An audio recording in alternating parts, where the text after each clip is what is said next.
History's masterpieces wouldn't be the same without their most notable accents. Neither would the Kia Sportage without its multiple drive modes. The Kia Sorento without its expansive 12.3-inch panoramic display. Or the Kia Telluride without its 3 rows of spacious seating. The 2025 Kia SUVs. Kia, movement that inspires. Call 800-333-4KIA for details. Always drive safely. Limited inventory available. You're listening to the Sisters-in-Laws podcast, a faith-based podcast that spotlights Black women who replace silence with storytelling around pregnancy and infant loss and infertility. Black women experience miscarriage and stillbirth 4 to 5 times more likely than white women, according to the NIH and CDC. Whether you've experienced a miscarriage, infant loss, stillbirth, are trying to conceive, or have an infertility diagnosis, you will learn about resources and strategies to heal, gain clarity, peace, hope, and find an empowering path forward after loss. I'm your host, Erica M. McAfee, and you will hear me interview sisters-in-laws who have healed from such a painful and traumatic experience by sharing their testimonies and stories to inspire and help others turn their pain into their purpose. Now let's get started. Thank you so much for being on the podcast. Thank you for having me. I would love for you to introduce yourself and share with our listeners a little bit about yourself and what you do. My name is Sandra Elidor. I am a content creator. I've been doing it for quite some time. And over the years, my content has shifted from parenting to dealing with infertility, having just those normal conversations that you have a support group or giving you some educational tips and how the journey is. So how it looks like for each person about infertility, miscarriage, PCOS, endometriosis. And I am a sufferer now. I would consider myself on the other side of endometriosis, as well as I will forever be under the infertility sisterhood umbrella. Yes. So take us back on your journey to motherhood. Share with us your infertility journey. My whole parenting journey.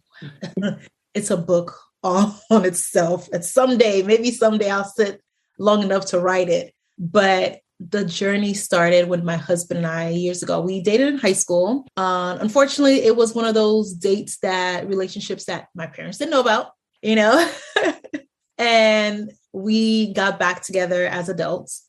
We got married. We wanted to have children right away because my husband came with a package. He already had his daughter, and I got to meet her since she was 6 months old. So we got together. We decided, hey, we're going to have a honeymoon baby. We want to have a honeymoon baby. We're not going to be one of those married people that have 2-3 years of no children because we already had one at this point. So we figured, hey, we already have one. Let's start right away and have another one. Honeymoon came, went, no baby. Weeks, months came, no baby. 6 months, we're like, really? That's nothing yet? And I'm having conversation with my OB at that time, my GYN, and she's like, well, since you're, the standard, you're not 35 years old at that time, we have to wait a year. Fine, let's do a year. Got to a year, I'm like, doc, nothing. What's going on? Nothing is happening. So now we decided to explore Clomid. And we did Clomid. The first month I took Clomid, and, there's a specific time or window you have to take it. I was getting such severe pain that it was hard to walk. Called the office, like, what's going on? Like, is this a side effect? No, it's not a traditional side effect. I don't know why. Let's try it again for 1 month. Fine. Tried it for 1 month. Same thing. Now we decide to do an ultrasound to see what's going on. Find out I had a cyst on my right side and a cyst on my left side.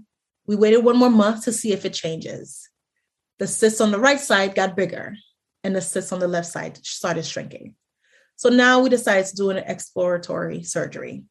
Come to find out, that cyst on the right was the size of a grapefruit, and it's full of old blood, which what they call chocolate cysts. That's when I was officially diagnosed with endometriosis, stage 4 endometriosis. And prior to that, I was in and out of doctors' offices, in and out of emergency rooms, complaining about how bad my period is. And everybody's like, that's normal. Oh, she's trying to get attention. There's nothing wrong with her. Oh, send her back home. Most of the doctors didn't even get to speak with me. They send their nurses and this is what it is. And I was dismissed. So that was 21 years of undiagnosed endometriosis, and the pain and the cries and the tears and the medication. No, that doesn't work. So now I know why I'm unable to get pregnant, why for a year I haven't been able to get pregnant. And now I finally have a name to what the pain was. Mind you, at this time I was having sexual intercourse with my husband. I was in pain during sexual intercourse. And I'm like, is this normal? Like, why is this so painful? I was even blocking the connection with my husband to get intimate because I'm like, no, because that leads to pain, and that pain costs about 3-4 days after. And now he's ready, and I'm still trying to recover from the first pain from the last time. So it was a uphill battle, and we were early in our marriage. So that did put a little strain in our marriage because the connection, I was trying to avoid it just to avoid sexual activities. And now we finally have the name, the endometriosis. About 3 months later, did a HSG, find out that my only tube, they removed one tube from the surgery. My only tube that I have left is now completely blocked. And the only way to get pregnant was through IVF. I was so disappointed. I was mad at God. I was like, what in the world? Why is this what my route? I didn't know anybody that had infertility issues, yet alone what in the world IVF is. I didn't have any family members. So I felt like I was in the world all to myself in a way, because I didn't know this new journey or how it was going to look like. So we was actually opposed. We didn't want to do IVF. Like, this is not godly. I don't want to do it. I don't want to do it. I'm playing God. That's what was in my head. Thank God I did have people like that can counsel me. I spoke to my pastor at that time and explained, hey, this is what the doctor is saying, and we have to do IVF. And I felt like if I do this route and I do get pregnant and this child is driving me nuts and I go pray before God, he's going to tell me I never sent you to have this child. That was my fear. I spoke to my pastor, and he basically, in a loving Christian way, kind of like saying, what the hell are you talking about? God created medicine. God created doctors. These doctors, yes, they have skills. It thrives from God's work. So medication and trying to get pregnant, that's not an all for all. That's not a bad thing to be able to do that. I'm like, thank God I had someone that's a Christian, because sometimes Christian could appear like, no, IVF is not this, IVF is not that. And he was the head of the church and smacked some sense into me because I didn't look at it that way. And I'm happy he did. Come to find out, they also had their own infertility issues. So it made it easier. Like, okay, he wasn't just saying this just to say, he understood what it was. And that put an ease for my husband and I, and we started exploring IVF with no money. Now we have no money. We didn't know how we was going to do it, but we was going to appointments, doing blood work. And eventually we decided to pursue the process. And we did get our miracle baby. We got pregnant, but that pregnancy was a hard, challenging, another lesson on itself, because we had something called Placenta Previa, which was ongoing blood. We was just, if I sneeze, I start bleeding. If I cough, I start bleeding. I walk, anything, I'm bleeding. And we had several of them. I was in and out of the emergency room from 12 weeks. And I can't remember, we may have 1 day, 2 days that we don't have to go to the hospital within that pregnancy time. By the time I was 23 weeks, that doctor says no more. You're stuck in the hospital. Now I have to live bed rest in the hospital. And I gave birth, and I had about 8 more bleeding episodes at the hospital. And my son was born premature at 29 weeks. He stayed at the hospital in the NICU for close to 2 months. Eventually, he did go home. We were told he would have a learning disability, will be behind. And by the grace of God, I was the one that said, you know what, regardless of what it's going to have, he's going to be the well function in whatever he's able to do. So I had to be home with him because he was premature. I couldn't bring him to daycare.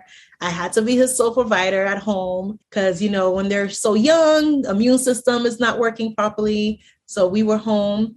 Give him therapy, did all of that stuff. And we now have an 8-year-old, well-functioning, smart little 8-year-old. So we're excited, but I understood now why we had to go through all these roller coaster rides. And in the heart of COVID, we decide to try again, to go through another cycle of IVF.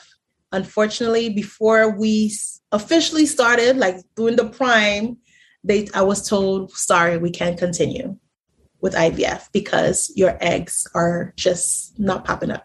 Your AMH is extremely low. So mind you, the first pregnancy, it was low then at 30. And now, years later, it's even worse. So almost non-existent. And it's crazy. Right before I started getting menopausal symptoms at the age of 37. I was having hot flashes and they drove me nuts. So we pursued IVF, and most of the time they could not find my eggs, and was told, sorry, there's no way you can get pregnant. And we end up getting pregnant on our own. I guess during that meeting, that he was telling us, you can't get pregnant. I think I was already pregnant through the medication they was giving us to prime us. And weeks later, unfortunately, that did end up with a loss. And it was devastating. Till this day, it's in and out, of course, but that did push me even further to pursue our nonprofit, Filling Empty Wombs. So it was an idea before, was battling if we wanted to do it as a nonprofit or a for-profit, but that miscarriage really pushed it. It's like, you know what? This is what it has to be. It has to be a nonprofit.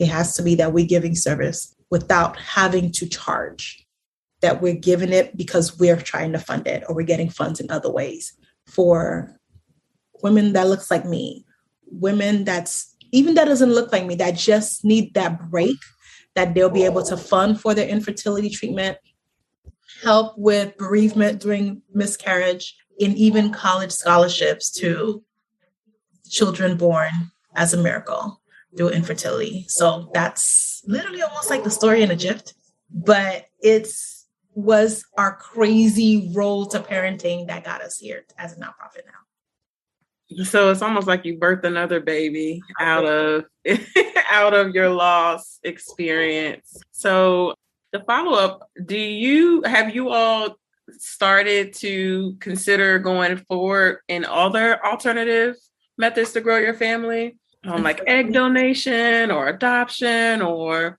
have you all considered that? We had a conversation prior to going to the second time doing IVF that what was our end goal, or what was the stop, what we would do and how long we would do it to determine, okay, no, we tried and this is it. Which those hard conversations, that's hard to do. But I think everyone that's within infertility have to have those conversations. And we decided before we even entered our second appointment or first appointment of our second round, that it would be, our goal is to try for ourselves, carry our own. And if we're not able to, we wasn't going to do surrogacy or anything like that.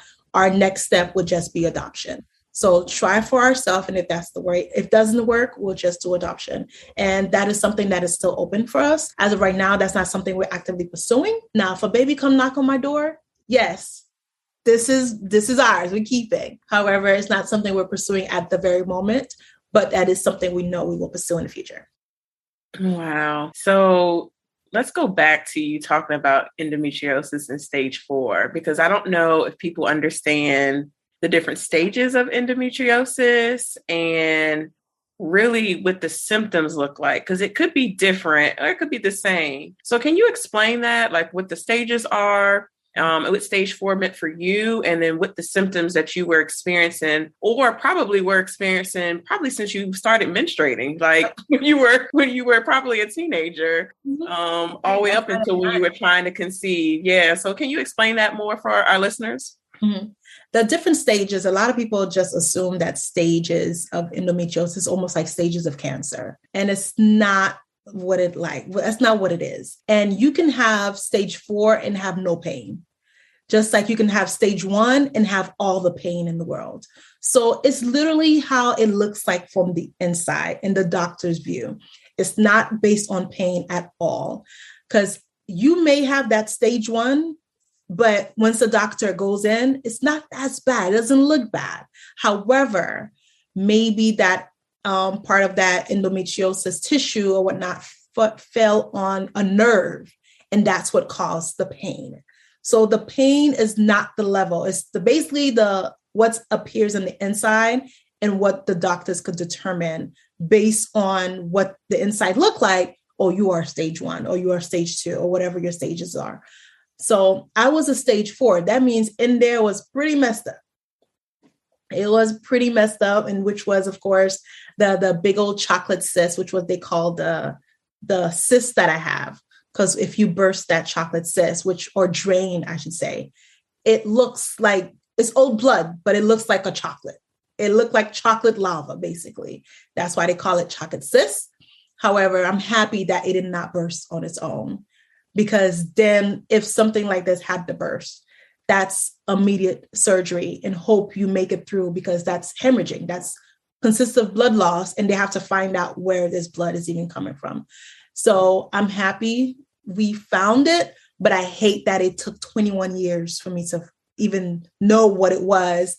And all these years, the doctor make look like I was crazy. So in my pain I was textbook case of endo. So if doctors just sat long enough to hear all of my symptoms, they would have known what it was without even having surgery. I was the textbook. The only thing I didn't have was probably some people have vomiting during their menstrual. I did not have that, but I had the pain. I had the stomach ache. I was non-function. I couldn't function the day and 2-3 days after my menstrual. Going out, having a good time, going to school, work, and I couldn't do it. There was no way I could. I was a liability, basically, if I was at work to any employers. So sexual pain for intercourse, pills, Tylenol, that's candy. That was nothing. That doesn't do anything. I need something stronger in order to help with the pain. I used to, if I had like a teeth issue or had anything prior, I used to keep the harder medication and save them. So if I had some like narcotics, I would save them for when I may need 1 or 2 when I have my period. So these are surgical meds. And that was the only thing that can not even take all the pain away. It was now I was able to stand or do basic function. Could I still go to work? Absolutely not. But it was enough dosage that I can felt like I'm somewhat of a human being versus just a log that's in pain. So I had all the symptoms. You can open a book, find endometriosis. You probably see my picture right there because I had the textbook place, but I couldn't find a doctor at that time who would sit long enough to listen. And I had my menstrual since I was 9 years old. So 4th grade, my parents being from islands, they didn't know what this is. They was advocating for me as much as they can. And of course, there's a language barrier. So I do not blame my parents because they showed up every single month. They brought me somewhere. Like, this is not normal. But actually, I said I didn't have the vomiting. I actually did. I forgot about that. I actually had several vomiting. I passed out before from my pain, but I do not blame them. I'm happy they tried. It's just, of course, the system just didn't want to listen. Absolutely. And I think that even then, I don't even know if we had the language, to even call it endometriosis or, the endocrine lining, growing outside of your uterus. I don't even know if we had the specialty language from the doctors, to even properly diagnose us at 9 and 10 and 11 when we had our initial period. So it's so crazy that, our parents did the best they could with the stuff that they had, but I don't even know if the doctors, they failed us there too. Because even if you didn't know what it was, some of them didn't even sit in long enough to even hear. Right. So, okay, something's happening. You want to at least order an ultrasound? No. Right. Let's do some more exams or figure out what's going on. Yeah. Something, but just dismissing and now putting it as if I'm to blame. Right. That part was the part that hurt. I understand. If you didn't know, I prefer a doctor say, I don't know. I don't know what's going on. Because then I'm like, okay, thank you. I can keep searching for someone that do know. But however, when you're throwing it back at me, like, this is her. She wants it for attention. There's nothing wrong with her. She's an attention seeker. It's like, really? You are dismissing my actual pain. So honestly, by the time I found the doctor that actually diagnosed me when we're trying to get pregnant, I didn't even tell her how my pain was, because my mind was like, what's the point? Like, I didn't give her a chance because so many years before they didn't listen. So I'm like, what's the point? I already put it in my mind that this was going to be my life. This is normal. Wow. So do you feel like your endometriosis led to your placenta previa during your pregnancy because you had so many episodes, left you bleeding for no reason? And then obviously on bed rest for so long during your pregnancy, I don't think people really understand how critical bed rest is, but hospital bed rest is another level. Yes. Like, God knows, like, girl. Yes.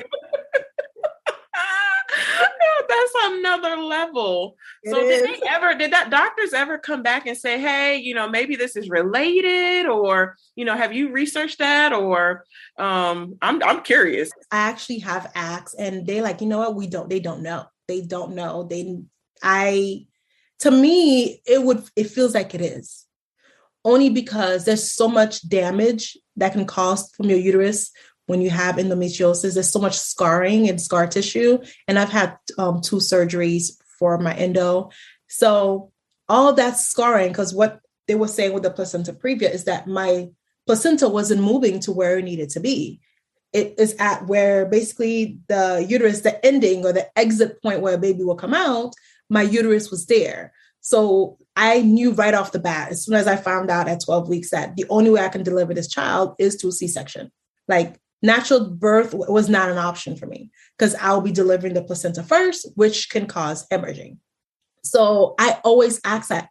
Part of me feel like it has a lot to do with the endo from scarring, and now the placenta cannot move to where it needs to be. And part of me feels like every time the placenta tried to move, that was why I was bleeding. Like, that's what I feel like. Every time it moved, it was that's another lining, like something is blocking it.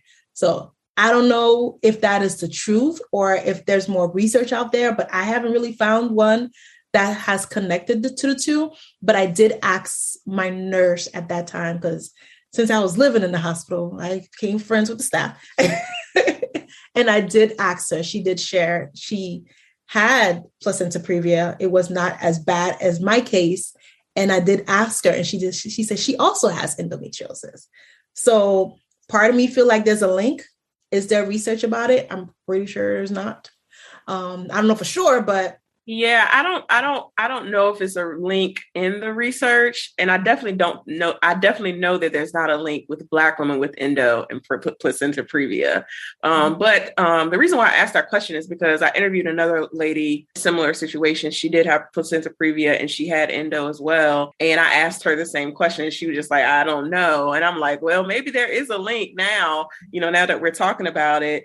And it's something just to think about and definitely see how bad your scarring is. And I don't know if there's a test, an exam, or can they look at that when they do the exploratory surgeries that they look at to diagnose you with endo, or I have no idea, but it's just something to consider and think about. But I just wanted to ask because I wasn't sure based off of that previous person I interviewed. But let's transition and talk about your birthing, filling empty wombs, because I feel like this all came about during the pandemic, because you or maybe you had it before then, or maybe I just really found out about you during the pandemic because y'all were like y'all were blowing up on Clubhouse when Clubhouse first started, remember?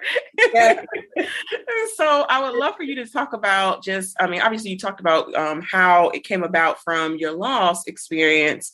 Share what you all have done so far to really engage the community around loss and infertility.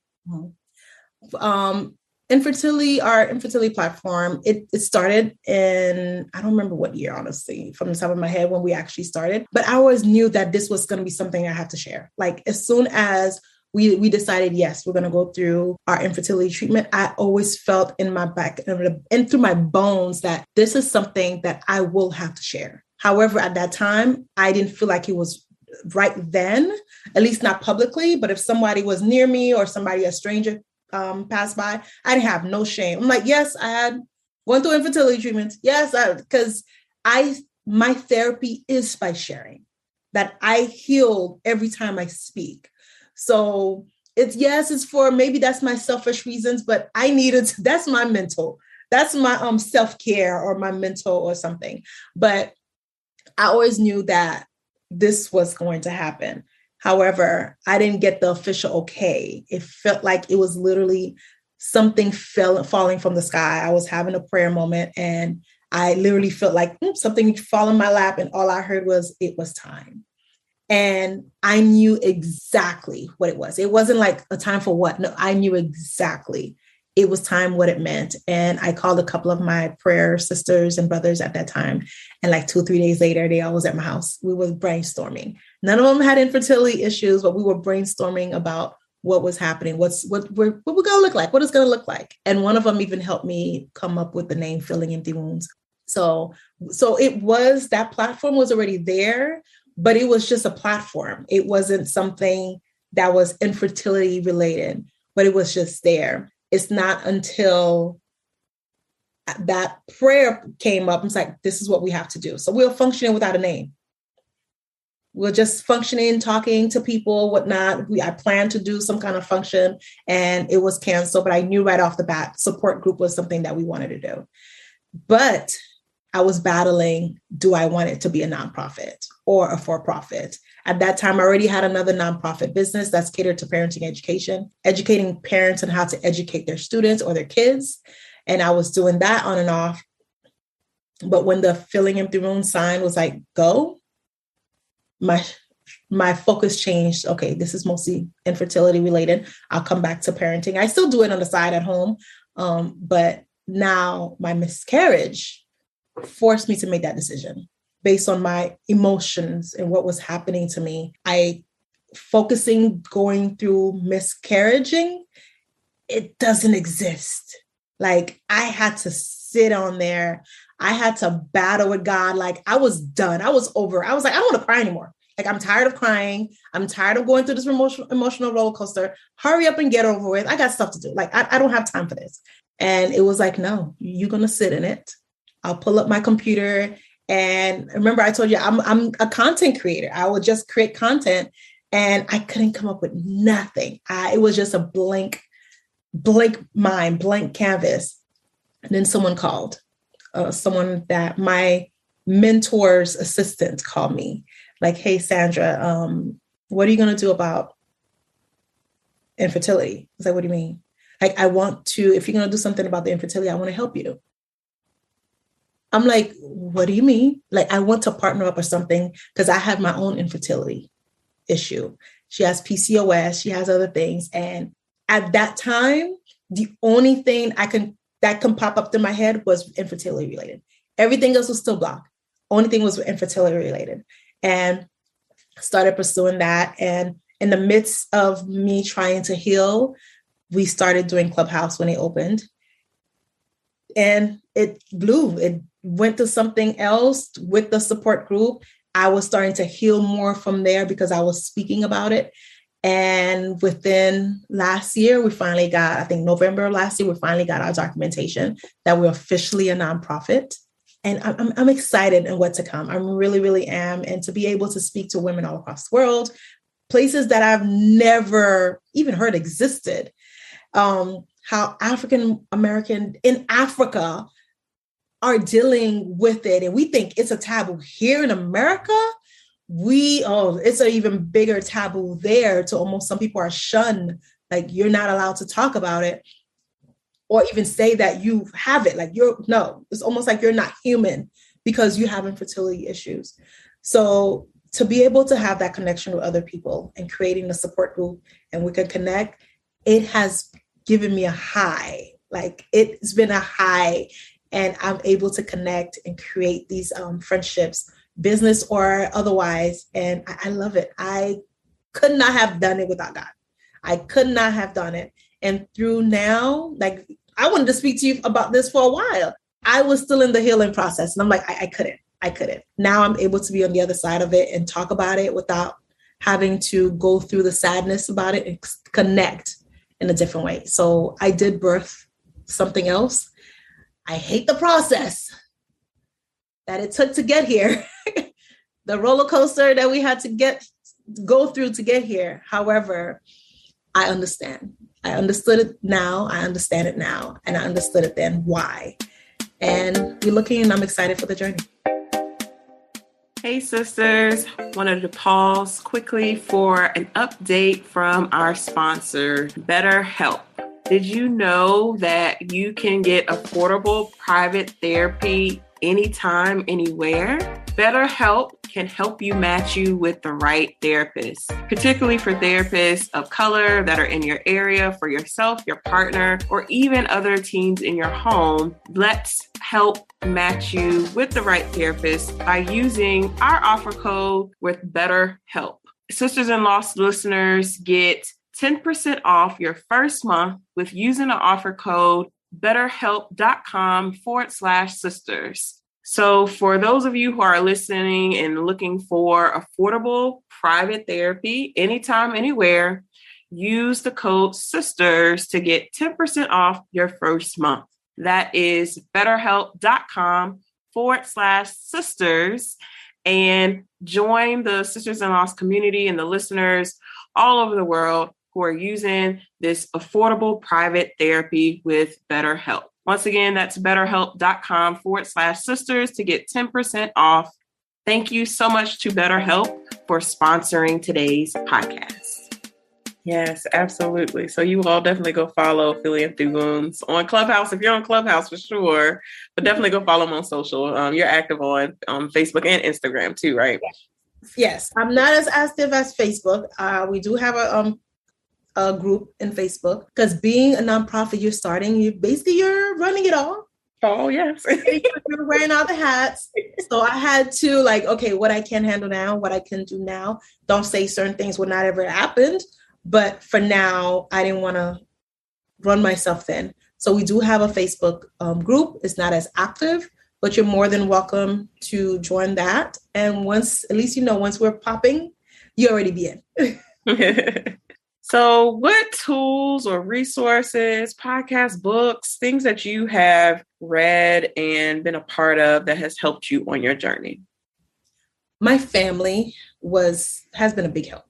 When we're doing infertility treatments the very first time, there were not many books out. Social media was not something that we did. We connected through Facebook just to family and friends from the distance to know what we were doing. Facebook group wasn't around yet. So I didn't have those resources to really learn what infertility looks like. Yes, we had Dr. Google. However, I didn't even know what I'm supposed to be searching for, yet alone trying to get what information that I needed specifically that tailored to me. So books that helped the second time was what is it? My egg ovaries. There's a couple of books. I can't remember the name right off the bat that has helped me and re-educate me about how IVF looked like. And mind you, the first time and the second time looked completely different. So what I thought I knew the first round, I was learning something else the second round. So if you are listening, don't think every IVF procedure looks exactly the same. It does not. It is custom tailored based on what you need at that time and at around your age. So, but my closest thing was my family and my church. That was my resource. I have specific groups that my husband and I, married couples, that we kept updating throughout the process of our treatment. Just in a group chat, hey, this is what we're doing this week, and please prayer. So we believe in that interceding prayer, that there's other people that were praying for our behalf, because some days I just couldn't pray. I'm not going to lie. Some days I was mad at God. Why you brought me to this journey? I'm like, why? Like, why? What did I do wrong that I have to go through this? So I was a little looking left to God for certain things, but I had other people that when I couldn't pray for myself was praying for me. And that kept us going, because they would randomly like, hey, how was your appointment today? How are things? We're still praying for you. Let us know what's giving you update. And if I didn't feel like sharing, they were okay with that. So it's having that circle was big for me, even though they never did. They don't have any issues getting pregnant. They don't know what the hell is IVF and infertility, how that looked like, but they knew their sister and brother needed prayer. So they delivered in that because we needed it. Absolutely. Love that about the community. Love that about the church community too, that they were there, those special groups of people. Yeah. That is so key on the journey. So key. So for our listeners who are going through fertility challenges, what encouraging words can you leave with them as they navigate through their challenges for the year? They may be wanting to conceive and get pregnant in 2022. First of all, I would say you didn't do anything wrong. You did absolutely nothing wrong. Your body did not fail you, because that's the first thing. It's like, my body can't do what it's supposed to do. Actually, your body is probably doing exactly what it's supposed to do. It just looks different because we have this conceived notion that this is the only way you can get pregnant. And that's simply not true. So yes, your route looks different. However, if this is the route that is selected for you to have a child, you will have a child. Now, it's going to look different, but you're going to have a child. Be open-minded about it. If this is your first time, throw the calendar out the door. Like, throw the calendar out the door. Because we have this issue like, okay, if we do IVF now, we're going to get pregnant by this time, and the baby's going to be by this time. Throw all of that expectation out the door. You're going to get pregnant when you're supposed to get pregnant, or you're going to have your baby when you're supposed to have a baby. However it looks like, either through surrogacy, you delivering your own baby, someone else egg, sperm, or adoption. Whatever it looks like, you will have your baby. You're going to have your chance to hold your baby. Be open-minded. And I know it's hard to talk to others, but find someone or a couple of groups to take you along this journey, because it's hard. It's hard mentally, physically, spiritually, and definitely financially. So please don't, the enemy wants you to be alone. They want you to go through it alone and go through the process in your mind that this is not worth it. Why am I going through this? Why am I in pain? Why God? Why God? Why God? The enemy wants you to do that. Find that circle. So when you cannot do it on your own, you're able to lean on, connect to somebody that can give you some positive encouragement. And during that time, remove all negativity. Don't have negative people around you. Remove as much negativity as you can, because the negative is going to come on its own. You do not want to add more to it. But community like ours are here. Just connect. We're here. We can no longer say there's no brothers or sisters that look like us that's not willing to share. There are some of us. It may not be as many, but there are some of us, and many of them that I know, you send them a DM, they respond. Absolutely. They sure do. Absolutely. They sure do. So where can we connect with you after this episode? Leave us all your links. Everything is under Filling Empty Wombs. Our website is up. It is still, we're still working on it, but it is up, fillingemptywombs.org. We are on all platforms, Filling Empty Wombs, and on Twitter, due to character, it is Filling Empty Womb, WOM. But we are on pretty much all platforms. Clubhouse, we have support groups. We did take a pause on Clubhouse, and we will be back on. We do have ambassadors. So even if you don't hear my voice, you will hear one of our ambassadors hopping on. So if you, on my Instagram, you'll find out soon. And I have some posts that talks about who our ambassadors are. So you can connect with them, and they will be more than happy to talk and share with you as well if I'm not unavailable. So my journey looked a certain way. That's okay. Maybe you can't connect to my journey specifically, but there are other people in place that we will help you connect with that may have similar journeys with you. Absolutely. Where can we follow you, though? Your personal. Me personally, it's my name, Sandra Elidor. On my platform, you'll find everything on there. I like having fun. I don't like to be in those moods. So you'll find stuff, me dealing with infertility, a little bit of parenting, not so much. I try not to put it there because I know a lot of my followers are infertility related. So I do have another platform that you'll see more parenting stuff. But me, my husband, just having a good time, you'll find that as well. My husband and I are goofballs, and I enjoy our relationship that way. So I like to have fun. I like to dance. So the world is too serious at times. And I have a nonprofit where I have to be more serious. So on that platform, that's my husa, and just to have a good time. Yes, I absolutely love it. That's why I was like, girl, you need to plug your own platform, because I love watching you. Your personal stuff. Oh, well, this has been a pleasure. Thank you so much for coming on and sharing your story with us. And Filling Empty Wombs, you all definitely go follow this organization as it blooms and blossoms. Yes, definitely. We'll need all the love. We need you to come and find the resources that you need. We're not doing it for us. We're doing it for you. So make sure you show up. Absolutely. Thank you so much again. Thank you for having me. Bye, everyone. Thank you for listening to today's episode. For show notes, go to sistersinloss.com. To stay connected with us and join the Sisters in Loss community and receive my weekly newsletter, please go to sistersinloss.com/newsletter. That is sistersinloss.com/newsletter. Please rate and review this episode, and I will talk to you next week. Hi, I'm Chris Gethard, and I'm very excited to tell you about Beautiful Anonymous, a podcast where I talk to random people on the phone. I tweet out a phone number, thousands of people try to call. You talk to one of them, they stay anonymous, I can't hang up, that's all the rules. I never know what's going to happen. We get serious ones. I've talked with meth dealers on their way to prison. I've talked to people who survived mass shootings. Crazy funny ones. I talked to a guy with a goose laugh, somebody who dresses up as a pirate on the weekends. I never know what's going to happen. It's a great show. Subscribe today, Beautiful Anonymous.